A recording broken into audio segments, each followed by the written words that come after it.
The following was made with the help of AI. Although the story and characters are fictional, the businesses mentioned in this story were in Worthington, Ohio in the 1940s. Miss Russo? Yes, Hobo Jeff? What's AI? I think it's that new perfume at the Lady Alice Beauty Salon. Oh, okay. Thanks. Underlying love, beneath the surface it lies, in the whispers of secrets and unspoken ties, caught between the heart's gentle tug and the dance of romance, in the arms of love.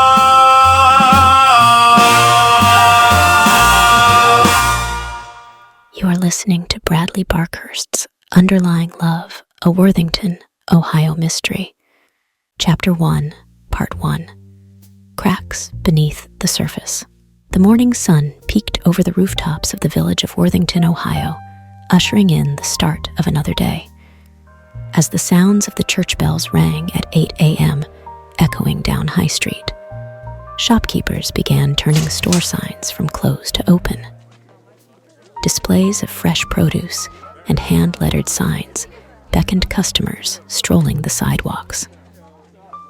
The village of Worthington was coming back to life after years of hardship. It was now September 1941, and the worst of the Great Depression had passed, though its specter still loomed. Most of the Worthington businesses along High Street and Granville Road had survived the lean years. The busy home market, Alt Hardware, and the Worthington Savings Bank welcomed familiar faces each morning. Further south, at the corner of High Street and West New England Avenue, stood the stately New England Inn, a landmark since 1816, built by Mr. Rensselaer W. Cowles for $250. The inn had seen the village transforming around it for over a century. After a fire in 1901, the inn was renovated to include a lavish ballroom and balcony on the third floor. Well-dressed travelers motioned bellhops to collect their luggage from freshly polished sedans. In the middle of the village was the jewel of Worthington, the village green, a sprawling 3.5-acre commons divided into quadrants running between High Street and Granville Road. Originally, it was set aside by the village's founding fathers in 1803 for livestock grazing. Now, it was spruced with tall trees ranging from the Ohio buckeye to the American sweet gum. Passing through the trees were footpaths crisscrossed throughout the green. It was the showcase of Worthington and home to the annual summer ice cream social and the Christmas tree lighting ceremony. On this morning, Elizabeth Russo was walking down her driveway to walk to school. The cheerfulness of the villagers was always shining through. Clotheslines fluttered between houses up and down nearby streets, the day's laundry drying in the gentle breeze. Betty Wimsfeld, Elizabeth's next-door neighbor, hummed to herself as she pinned up two of her deceased husband's large dress shirts, using them as makeshift curtains in her front room. Eccentric but good-natured, Betty and her unconventional projects were a common sight around the neighborhood. Good morning, Elizabeth. Betty chimed. Off to school now? Yes, Betty, I'm off to see the boys and girls. Elizabeth said. We'll have a wonderful day, said Betty. I will, thank you, Betty.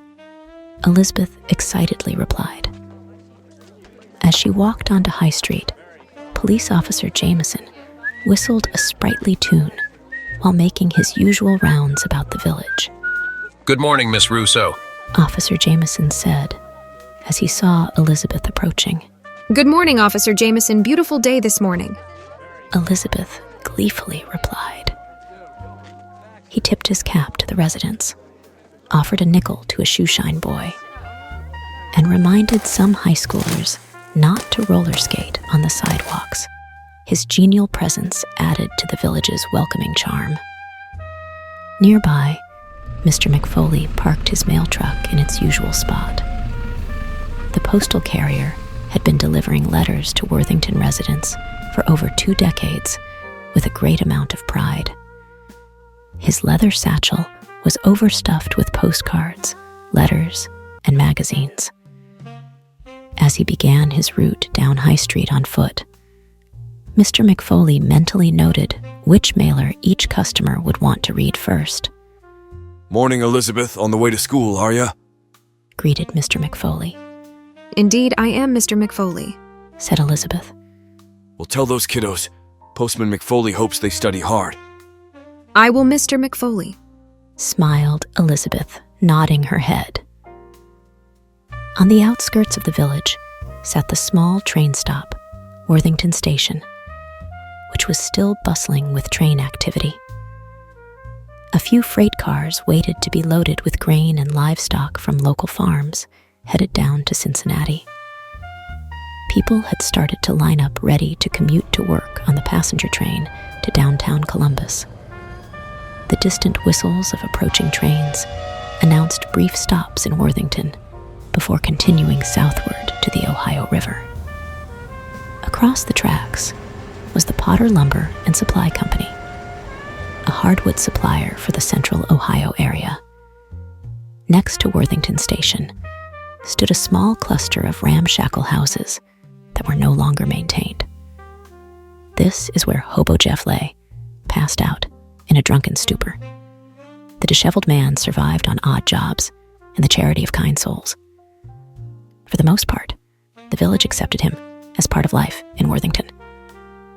Elizabeth Gracie Russo loved her community deeply. She had grown up exploring every street and wooded trail from the Jeffers Indian Mound to the Olentangy River. As an only child, her father, a Sicilian immigrant, would bring her along to chat with shopkeepers around the quaint village. Now at 24, Elizabeth was one of the fortunate ones. She worked hard through school to become an elementary school teacher. Her father, who had struggled for years as an immigrant, always found a way to make money, allowing his daughter to live a quite comfortable life. By the time she was in high school, Elizabeth was already wearing chic clothing. Elizabeth was blessed with natural Sicilian beauty. She had an elegant figure that turned the heads of men when she strolled by. Her dark, wavy hair cascaded just past her shoulders, and she had a heart-shaped face with delicate features. When she smiled, it lit up the entire room with a warmth that put even the shyest children at ease. She often wore just a touch of rouge on her defined cheekbones and a dab of red lipstick that accentuated her classy look. Worthington was still a place where neighbors looked out for one another. Most residents of the village were humble, honest people, but society was fraying a bit at the edges. Elizabeth noticed more vagrants near the station, despair etched on their faces as they waited for the next train heading anywhere. Some families had lost their farms and moved elsewhere, never to return. Even those who stayed changed in subtle ways. Laughter didn't come quite as easily. Jaws remained clenched. The Great Depression had whispered a truth. Nothing was promised, no matter how hard one worked. Still, familiarity and routine offered comfort. As Elizabeth walked further up High Street, the scent of Miss Lila's freshly baked bread at the home market drew her to smile. Taking in the fresh morning air, she felt alive. She saw old man Kendrick shuffling down High Street to his usual bench. Worthington was home, even if home wasn't quite the sanctuary it once had been. Its streets were filled with memories and meaning, even if a bit faded by hardship. "Good morning, Elizabeth. You're looking young and vibrant this morning," said Mr. Kendrick, sitting on the bench, You too, Mr. Kendrick. winked Elizabeth as she passed by. As the 1940s dawned, the discussion was about a war half a world away. But for now, Worthington clung to normalcy. Mail delivered, streets policed, little moments shared as they had been for decades. Storefront windows welcomed customers as best they could, hopeful that this decade might bring renewal. Elizabeth took pride in being part of such a close-knit community. She knew almost everyone in the village after growing up just down the street from the Worthington School, located at 50 East Granville Road, where she now taught. Familiar faces were everywhere. The Worthington Savings Bank manager, who still slipped her cookies. The Brown Fruit Farm family, who would deliver apples and pumpkins in the fall. There was comfort in having roots planted firmly. One fixture of the village was the modest red and white general store on High Street, just south of the village green. It used to be run by Elizabeth's father. The worn wooden floors and creaky shelves, stocked with flour sacks and cracker barrels, were a second home to her as a child. Neighbors would stop in for tobacco or canned goods while sharing the latest village gossip. During busy harvest times, local farmers gathered out front to talk about the weather and crops before loading up feed bags and supplies. It was always welcoming with a "Have a Coke" sign outside. Elizabeth waved to employees through the window as she passed by. After her father's passing, 2 years prior, keeping the store open became Elizabeth's silent mission.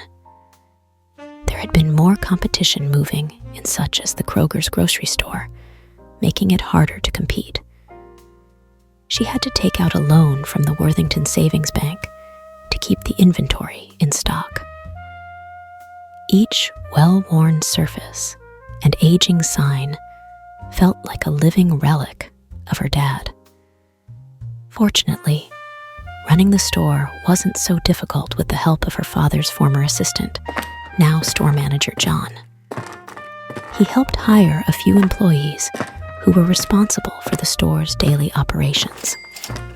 Elizabeth didn't know how she could keep the place open without him.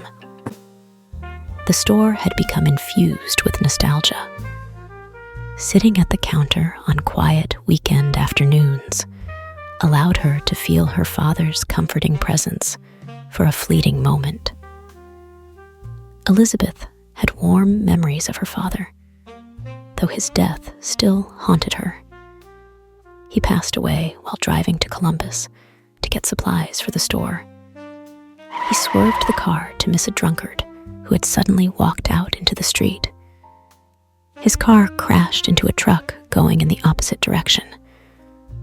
Onlookers said it happened so quickly, and that he probably didn't know what happened. With him gone, Elizabeth did her best to focus on the future. In truth, though, she found herself clinging more to the past.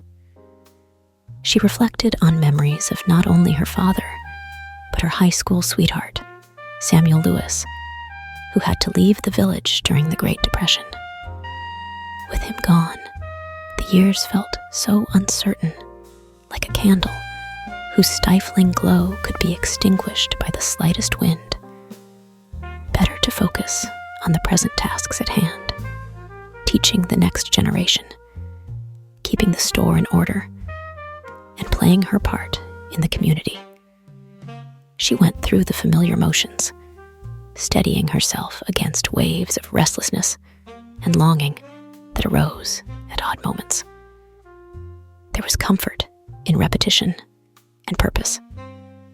Undeniably, though, she felt an undercurrent just below the surface of unease these days. As she walked in, morning light filtered into the school as Elizabeth prepared for another day. She neatly arranged the small wooden desks, lightly polishing nicks and scratches etched by restless students.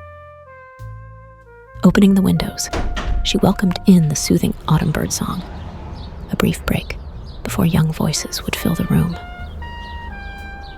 Another day in the exciting life of a schoolteacher. Elizabeth murmured to herself as she straightened the rows of desks. Elizabeth found comfort in the rituals of her third-grade classroom.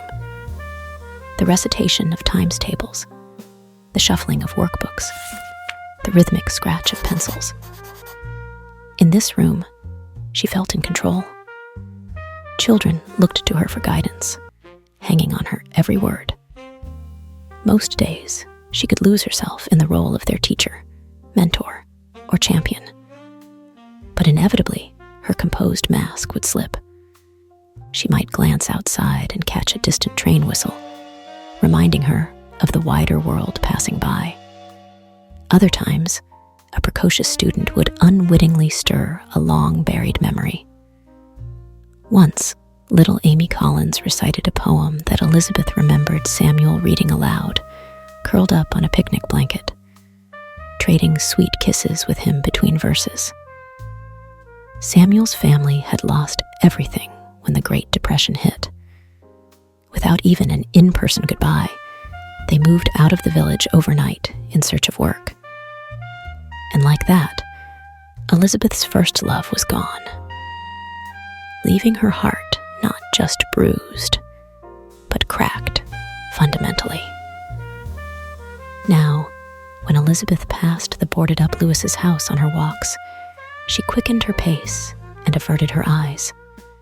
Keep your eyes forward, Lizzie, she'd whisper to herself.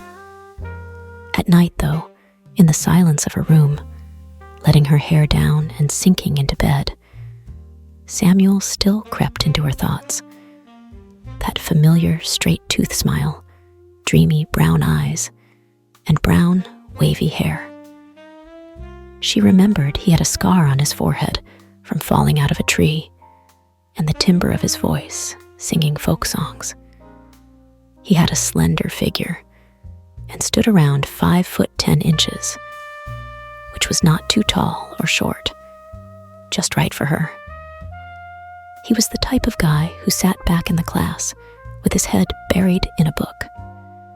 He was never a show-off and just loved to write poetry and ride his bicycle.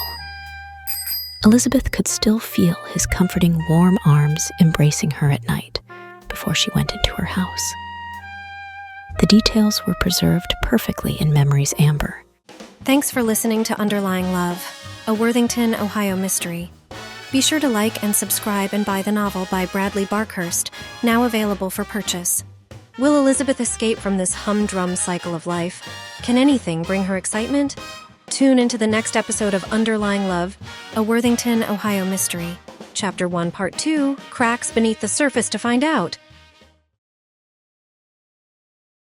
Underlying Love, a Worthington, Ohio mystery. Chapter 1, Part 2, Cracks Beneath the Surface.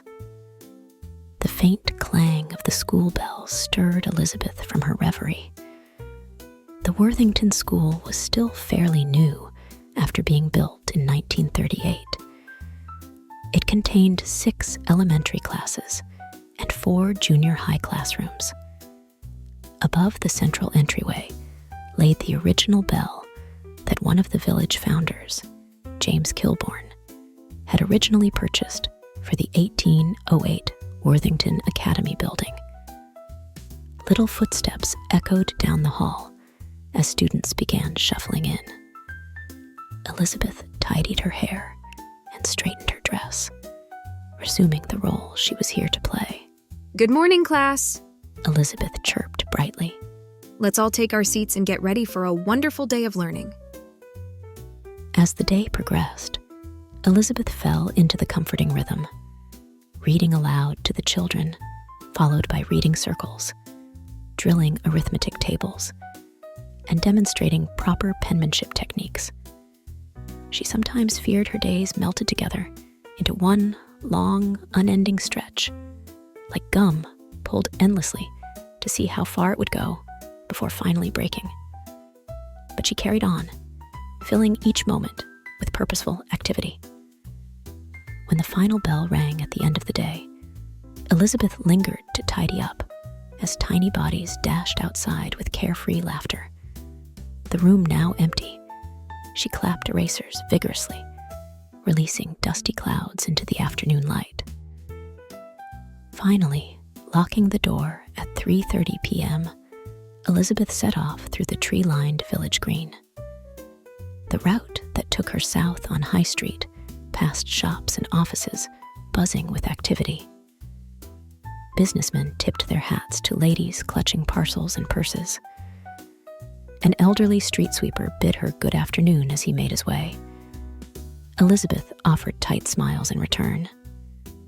She envied their sense of forward motion.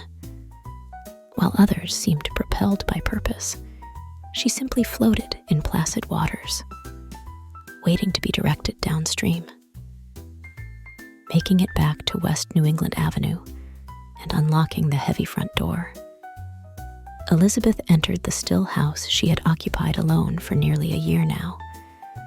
She methodically hung her coat, placed her handbag on the small entry table, and smoothed the wrinkles from her dress. Glancing at the mirror, she fussed with a few stray hairs, tucking them back into her neat chignon. For a fleeting moment, she let her expression relax into naked vulnerability. But just as quickly, the mask returned. Everything tidy, ordered, proper. Elizabeth moved through the silent rooms. Visions of her Irish mother fussing with perfectly arranged throw pillows and fretting over dusty furniture danced through her mind. Keeping up the house had become Elizabeth's way of holding things in place, as if she could single-handedly stop things from aging through sheer willpower and some dusting. The repetitive cycle of cleaning, teaching, and checking on the store felt like she was living a life of her father's Motorola phonograph, spinning a vinyl record on repeat. I wish there was some excitement around here, whispered Elizabeth to herself. She entered the kitchen and began preparing a humble dinner for one. The bird's eye roast chicken had been defrosting all day in the refrigerator. She had learned to plan meals carefully to avoid waste. Elizabeth chopped carrots and parsley with meticulous precision, never leaving any food to waste. She added them to a bubbling pot. Sliding the chicken into the oven, she set the timer and tidied up as it cooked. At last, sitting down to her carefully planned meal, the emptiness of the house closed in around Elizabeth. She missed her father's off-key humming while he ate. His amiable presence had once brought the rooms to life. Now, the rooms were filled only with echoes of a home that used to be. Oh, Father, I wish you were still here. Elizabeth sighed into the silence. After eating, Elizabeth washed the dishes and set them on the drying rack, exactly parallel. Straightening table mats, aligning spice jars, inspecting for smudges on window panes, she tidied with diligence, as though aware things would unravel if she dared relax her grip. When finished, Elizabeth settled into her father's worn armchair. She could still faintly smell the tobacco that used to cling to his cardigan. This chair, with its threadbare arms and sagging cushions, made her feel close to him again. Her father had run the general store in the village faithfully for over 20 years. It was a modest but respectable business that supported their small family. After arriving from Sicily and spending time in New York City, he moved to Worthington, where he worked his way up at the red and white store. Eventually, he bought the business from the former owner. Elizabeth fondly remembered scribbling her spelling words on the back of discarded receipt papers as she sat behind the counter after school. Her father would grin and sneak her pieces of peppermint candy when her mother wasn't looking. But as the Great Depression wore on, business at the store slowed to a trickle. Her father extended lines of credit to loyal customers, hit hard by the economy. Some made good on their debts when they could, and others who couldn't pay left the village, never to return. Each unpaid bill weighed on him more heavily. At that time, the store barely turned a profit, but he couldn't bear to shut its doors for good. The day of the car accident, he suddenly was gone. He never got to truly enjoy the fruits of his labor, and she never got to say goodbye to him. After he passed, Elizabeth was determined to keep the store open in his honor. Her mother protested that it made no sense for a young woman with a teaching career to take on such a burden. But it was the last real connection Elizabeth had to her father. In her bedroom, Elizabeth gazed at the engagement photo, occupying a prominent spot atop her dresser. It had been taken at an awkward picnic arranged by her mother. Elizabeth and her fiancé, George, sat stiffly side by side, barely touching. Just two acquaintances who happened to be betrothed. George, the accountant who had been checking the books for the red and white store, had been begrudgingly hired by her father after he had an audit with the IRS. After his death, George took over managing her father's accounts. Though he was meticulous, he was also a bit boring. The only exciting side he had was his new Indian brand motorcycle. It was suggested by her mother that she go on a date with him. After high school, and with Samuel gone, she focused on her education rather than dating. Elizabeth now knew, though she wasn't getting any younger, so when he asked her out, she reluctantly agreed to go on the date. The date turned into multiple dates, where he checked the store books and then took her out. The dates weren't the most romantic things.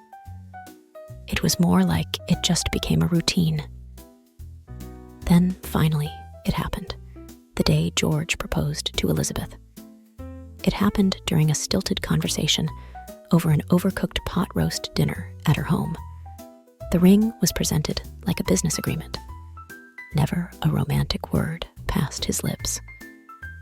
But he came from a respectable family and promised stability. No small thing for a woman alone during such uncertain times. But she had known him since elementary school, and he could provide her with a comfortable life. Elizabeth accepted his proposal, thinking she should be practical. Her mother beamed with delight. Donning her nightgown, Elizabeth slid between cool sheets, but sleep evaded her for hours. Outside, the wind picked up into a dissonant howl. She tossed and turned, drifting in and out of sleep as a heavy fall rain began lashing at the windows and roof. That night, she dreamed of Samuel, his brown eyes dancing. They were young again, back by the Wilson apple orchard, just north of the village, their secret summer refuge, a little piece of paradise far from prying eyes. The years fell away as they swam in the cool water of the Alentejo River. Samuel's hands traced her arms, igniting a smoldering need. Thunder rumbled outside, jolting Elizabeth awake, breathless and wanting. In the darkness of her room, she could almost feel his lips on her neck, his fingers trailing her thigh. But reaching across the empty sheets, found only cold, tangled linen. Elizabeth curled up tightly, clutching her pillow, as longing gave way to sorrow. Oh, Samuel. She whispered into the lonely night, a a single tear rolling down her cheek. I miss you still. The next morning, Elizabeth arrived early at the school to prepare for the day's lessons. Paperwork cluttered her desk, both school preparations and store orders to fill, inventory to tally, and a pile of bills. With a weary sigh, Elizabeth pushed the store paperwork aside and focused on her students. She found comfort in the classroom routines, reading aloud as children followed dutifully in their textbooks, drilling arithmetic tables in chorus, and trying to copy her perfect cursive script on their papers. After the children dashed outside for recess, Elizabeth gazed absently out the window. She envied their youthful energy. The future stretched before them, unwritten. Watching a pair of birds dancing across the sky, she wondered what it would feel like to be so unencumbered and free. That afternoon after school, Elizabeth stopped by the red and white store on her way home. Stepping inside, she could almost imagine her father behind the counter, grinning as he filled tobacco tins for his regular customers. There, she greeted John, who was still with some pep after a day of managing. Good afternoon, John. Good afternoon, Elizabeth. How was school today? Replied John. Great, the children are working on their times tables. Did we get those new chocolates in stock? Elizabeth asked. Yes, sure did. They are called M&Ms. John handed her a spoonful of the hard-shelled candy. Elizabeth placed them in her mouth. Oh, I better not bring these to class. The children will never stop asking for them. Smiled Elizabeth. She then rolled up her sleeves and set to work. She began organizing shelves, sweeping the worn wooden floors, and dusting windowsills. It was calming to keep busy, as if through sheer effort she could hold at bay the creeping decay she saw lurking in the cracks on the wooden floor. After closing up, Elizabeth waved to John goodnight and walked on the sidewalk parallel to High Street. As she started to walk home, Elizabeth heard a sudden loud noise. She then heard a yell. Get out of the way! She leaped out of the way, while the whoosh sound of an old Model T car plowed over the curb and hit the lamp pole. With the smoke petering out, the driver wiped his jacket and said, I don't know what just happened. I lost control of the brakes. A burst of white light appeared with the sound of a flashbulb. It was Danny, a Worthington High School senior and aspiring photojournalist, taking a photo. You could have been killed, Miss Russo. Danny exclaimed. Thank God I'm all right, Danny, just in quite a shock. Fortunately, it doesn't appear the driver is hurt. Elizabeth said as she brushed her hands on her forehead. Elizabeth, are you okay? Yelled John, running towards her. Yes, John, I'll be fine, said Elizabeth, her heart quickly beating while she dusted off her dress. Okay, well then go home and get a good night's sleep, replied John as he helped her up. As Elizabeth walked home, she ran the scene of the accident over in her head. The yelling, the sound of the car crashing, and the whoosh of excitement as she jumped out of the way. She knew she was lucky and survived something that could have been horrible. Perhaps her father's spirit was looking over her shoulders. For that one fleeting moment, the cracks below the surface were smoothed by hope. Thanks for listening to Underlying Love, a Worthington, Ohio mystery. Be sure to like and subscribe and buy the novel by Bradley Barkhurst, now available for purchase. Now that Elizabeth has just dodged a car crash, has her luck changed? Is this a new start to a beginning? Or are the cracks beginning to grow? Tune in next time for Underlying Love, Chapter 2. Part 1, An Unexpected Encounter.